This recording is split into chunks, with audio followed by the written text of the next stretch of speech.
E aí, pessoal, tudo bem? Nessa aula, vamos continuar falando a respeito de como parametrizar um toroide, que é uma superfície de revolução parecida com um donuts, uma rosquinha, vamos dizer assim. E, para isso, eu utilizei dois parâmetros e que demorou um certo tempo para visualizarmos porque tudo isso, de certa forma, é questão de visualização. É o mais difícil de se fazer nesse tipo de parametrização. E, recapitulando, como podemos parametrizar esse toroide? Podemos pegar um ponto aqui e rotacionar, e aí vamos criar um círculo em sua volta. E, claro, pode ser qualquer círculo, mas eu peguei um aqui no plano ZY, e quando parametrizamos esse círculo, nós vamos ter um ângulo S que varia de 0 a 2π. E, depois disso, nós rotacionamos esse círculo ao redor de si mesmo, ou, melhor dizendo, vamos rotacionar ele ao redor do eixo Z. E tudo isso com o mesmo centro, e isso significa que a distância do centro do círculo até o centro do toroide sempre vai ser igual a b. E essas são as visões superiores, e, por causa disso, nós definimos um segundo parâmetro t, que nos diz o quão longe o círculo rotaciona ao redor do trajeto do eixo z. Então, esses são os dois parâmetros que nós definimos. E, nessa aula, vamos continuar tentando entender o que acontece, de fato, com esse tipo de superfície. E, para isso, nós temos aqui uma espécie de domínio que a nossa parametrização irá definir.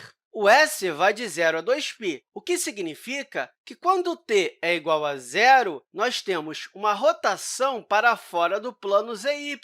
Aqui, o S está em zero e vai até 2π, e, quando t vai para 2π, nós movemos o nosso círculo para frente. Nós rotacionamos ele ao redor do eixo z. Um faz um ponto rotacionar ao redor de um centro, e isso cria um círculo, e o outro faz esse círculo rotacionar ao redor do eixo z. E, portanto, essa linha no domínio ST corresponde a esse círculo tridimensional do nosso espaço XYZ. Dado essa introdução, eu espero que você tenha visualizado bem como esse toroide é criado. E agora, vamos tentar definir uma posição para o vetor dessa parametrização. Primeiro, vamos fazer o z, que é bem mais simples. Para isso, vamos olhar essa imagem aqui. Qual vai ser o nosso z? O x, o y e o z devem ser uma função de s e t, correto? Mas o que isso significa? Significa que qualquer posição no espaço deve ser uma função de um t particular e um s particular. E é exatamente o que temos aqui. Esse ponto corresponde a esse aqui. Esse ponto aqui, que é o π sobre 2, π sobre 2, corresponde a esse aqui. Esse ponto aqui, quando o t está saindo de zero, corresponde a esse aqui. E, por fim, esse ponto é esse aqui, onde percorremos um quarto de círculo. Basicamente, o que eu estou querendo dizer é que quaisquer s e t representam um ponto nesse plano XYZ aqui. Por causa disso, tanto x quanto y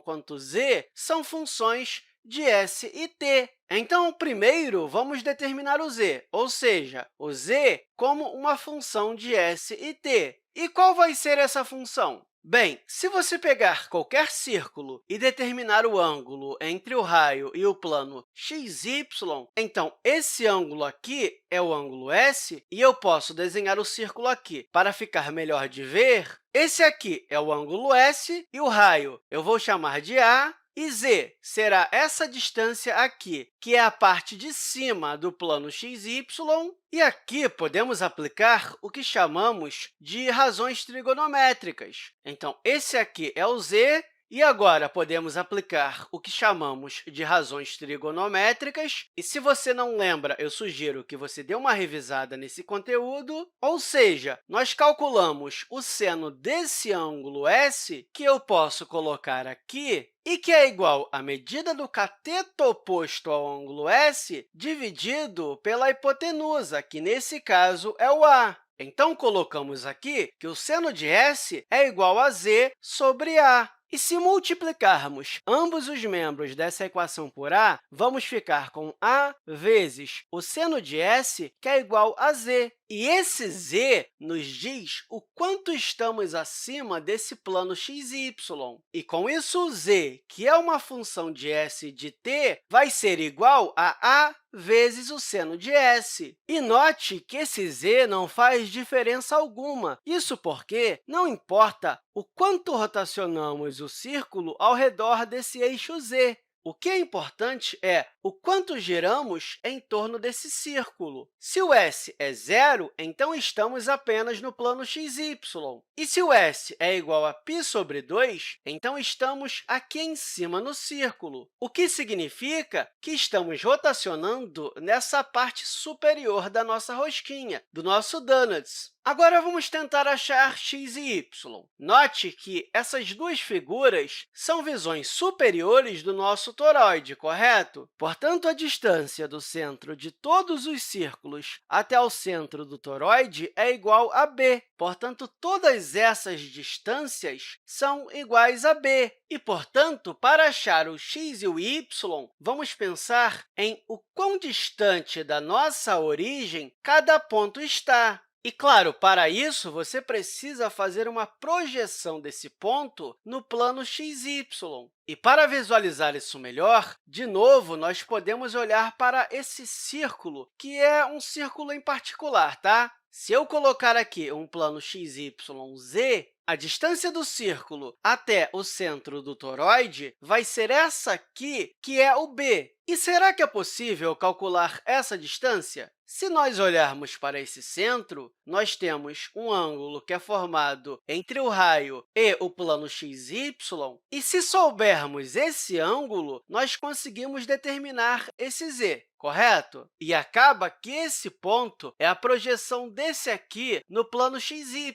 E, com isso, nós conseguimos descobrir essa distância, que é igual a vezes o cosseno de s. Isso porque o cosseno de s é igual ao cateto adjacente sobre a hipotenusa, e, se ajeitarmos, vamos ficar com isso aqui. Portanto, essa distância vai ser igual a essa aqui, que é b, mais essa aqui, que é a vezes o cosseno de s. Se o s estiver para cá, o z vai estar aqui e a distância até o centro do toroide será menor. E isso faz sentido, porque essa distância aqui vai ser menor do que b. E, se olharmos para essas figuras aqui, que apresentam visões superiores da curva, o b é essa distância aqui. E, quando somamos com a vezes o cosseno de s, essa distância fica maior. Ou seja, essa distância aqui é b mais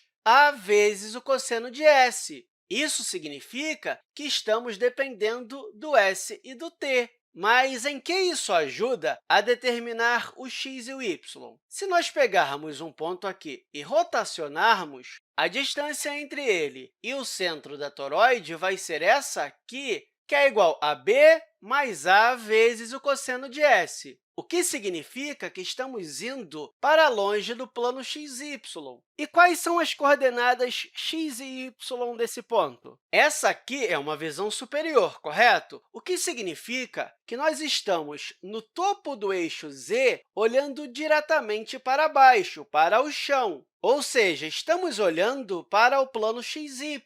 Se você desenhar outro triângulo aqui, esse aqui é o ângulo T, e, calculando o seno dele, o que achamos? Esse aqui é o x, nossa coordenada x como uma função de s e t, e que vai ser igual ao seno de t, que é o seno desse ângulo, seno de t vezes a medida desse lado, que é a hipotenusa do triângulo, e que é igual a b mais a vezes o cosseno de s. E, claro, esse x aqui está na direção positiva. E, claro, do jeito que eu defini aqui, é como se os valores positivos de x estivessem indo nessa direção e os negativos nessa aqui. A ideia aqui só foi mostrar o desenho. Não se importe tanto com essa questão de eixo agora, ok? Então, basicamente, para determinar a coordenada x em função de s e t, você pega o seno desse ângulo t e multiplica por b mais a vezes o cosseno de s. E como podemos determinar o y? No nosso triângulo, ele representa essa distância aqui. Então, o y, como uma função de st, vai ser igual ao cosseno desse ângulo, que é o cosseno de t, vezes essa medida, que é igual a b mais a vezes o cosseno de s. Isso porque, para calcular o cosseno desse ângulo t, nós precisamos pegar o cateto adjacente a ele, que nesse caso é o y, e dividir pela hipotenusa, que nesse caso é b mais a vezes o cosseno de s. E aí, quando você ajeita, você acaba chegando nisso aqui. E como o y depende do t e do s, ao invés de escrevermos apenas y, colocamos y como uma função de s e t. Eu posso copiar essa parte e colocar aqui embaixo e, finalmente, terminamos a nossa parametrização. Mas podemos reescrevê-la como uma função com valor de vetor posição. Como assim?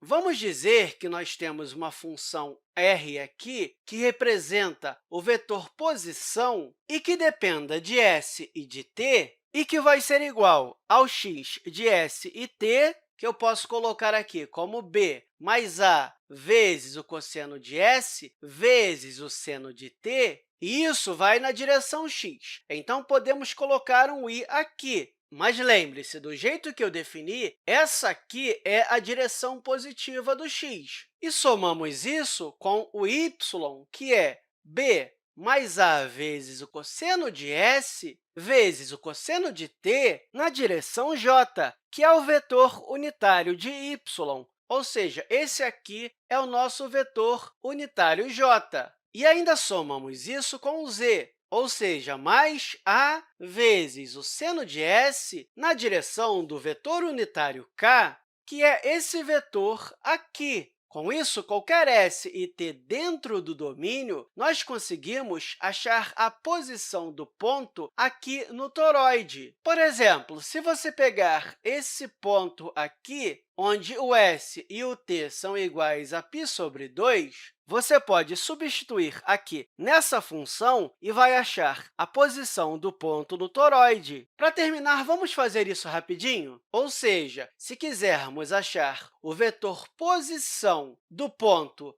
π sobre 2, isso vai ser igual a b mais a vezes o cosseno de π sobre 2, que multiplica o seno de π sobre 2, isso na direção i, mais b mais a vezes o cosseno de π sobre 2, vezes o cosseno de π sobre 2 na direção j, mais a vezes o seno de π sobre 2 na direção k. E resolvendo, nós vamos ter que o cosseno de π sobre 2 é zero, então esse produto vai zerar, e o seno de π sobre 2 é igual a 1. Aqui também vai dar zero, sobrando somente o b, mas como aqui também é zero, toda essa parte vai zerar. E o seno de π sobre 2 é igual a 1. Portanto, se ajeitarmos isso, vamos ficar com b na direção i, mais zero na direção j, mais a na direção k. E como na direção j é zero, então podemos reescrever isso como b na direção i,